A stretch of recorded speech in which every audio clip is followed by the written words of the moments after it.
ஷாலும் கர்த்தருடைய நாமம் மகிமைப்படுவதாக. கர்த்தருக்குள் பிரியமானவர்களே, வேத வசனம் இப்படியாக சொல்லுகிறது. கர்த்தர் எனக்கு பராக்கிரமசாலிகள் மேல் ஆளுகை தந்தார். நியாயாதிபதிகள் 5:13. கர்த்தருக்குள் பிரியமானவர்களே, பெண் தீர்க்கதரிசி, அதே விதமாக பெண் நியாயாதிபதி என்றால் நம்முடைய நினைவுக்கு வருகிறது தெபோராள். ஆம் பிரியமானவர்களே, தெபோராளை கொண்டு தேவன் ஒரு பெரிய யுத்தத்தை செய்தார். இஸ்ரவேல் மக்கள் பாவம் செய்து தேவனை விட்டு விலகி போகும்பொழுது தேவன் அவர்களை அந்நியர் கையில் ஒப்பு கொடுத்தார். அவர்கள் மீண்டும் தேவனை நோக்கி கூப்பிடும் பொழுது தேவன் தெபோராள் மூலமாய் அவர்களுக்கு விடுதலையை கொடுத்தார். ஆம் பிரியமானவர்களே, அந்த எதிரிகள் அநேக ரதங்களோடு கூடிய வலுவான ஒரு படையாய் இருக்கும் பொழுது தெபோராளை நோக்கி கர்த்தர் சொல்லுகிறார், நீ போ, உனக்கு நான் ஜெயத்தை கொடுப்பேன் என்று. அப்பொழுது அவர்கள் அந்த சிறிய படையாக இருந்தாலும் அவர்கள் அந்த யுத்தத்தில் ஒரு பெரிய ஜெயத்தை எடுக்கிறாங்க. அப்போ எழுதின கவிதை தான் இந்த நியாயாதிபதிகள் 5வது அதிகாரம். ஆம் பிரியமானவர்களே, ஒரு பெஸ்ட்டு கவிதைனா இந்த கவிதை.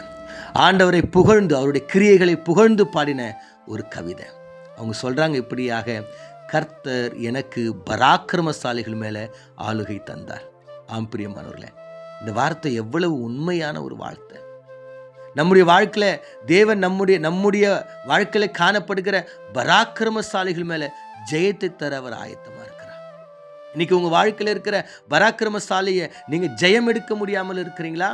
பாவத்தின் காரியங்கள், குடியின் காரியங்கள், விபச்சார காரியங்கள், வேசித்தன காரியங்கள், சினிமா, ஃபோனு, இப்படி அநேக காரியங்கள் நம்முடைய வாழ்க்கையில் பராக்கிரமசாலியாக இருந்து கொண்டிருக்கிறாங்க.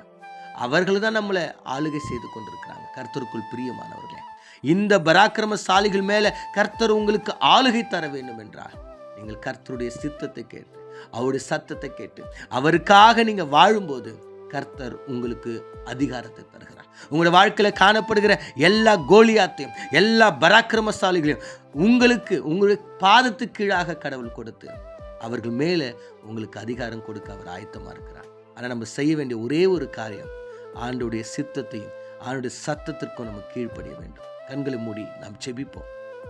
எங்களை அதிகமாய் நேசிக்கிறீங்க நல்ல தகப்பனே, நாங்கள் தியானித்த வேத வசனத்தின் பிரகாரம் ஆண்டவரே, தெபோராள் சொல்கிறாங்க, ஆண்டவரே எனக்கு கர்த்தர் பராக்கிரமசாலி மேலே ஆளுகை தந்தார். ஆமாம் ஆண்டவரே, அதே ஆளுகை எங்களுக்கு கொடுங்க. எங்களுடைய வாழ்க்கையில் காணப்படுகிற எல்லா பராக்கிரமசாலி, கடன் பிரச்சனை, போராட்டங்கள், கவலைகள், கண்ணீர்கள், வியாதிகள், வறுமைகள், இந்த பராக்கிரமசாலிகள் மேலே நாங்கள் ஜெயம் எடுக்க ஆண்டவரே நீர் எங்களுக்கு உதவி செய்யும்படியா இயேசு மூலம் செபிக்கிறோம் நல்ல பிதாவே, ஆமென்.